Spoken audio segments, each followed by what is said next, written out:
we want to fix this system. This is the system we want to fix. We want to change the RAM. Now, how are we going to change the RAM? I remove some nuts here, both here, here, here. So just to pull it out, I have to bring out this one.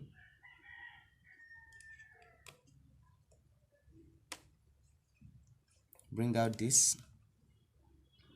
Then I'll have to unscrew this because it is attached.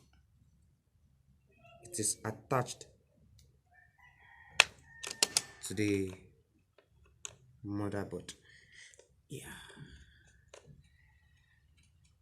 You can see that.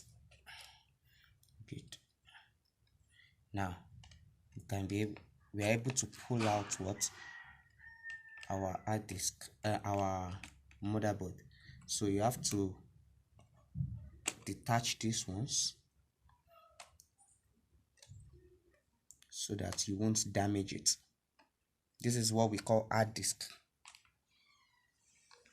This is what we call hard disk, and you can see the memory there, 1 TB, 1 terabyte. So that's a hard disk of 1 terabyte. So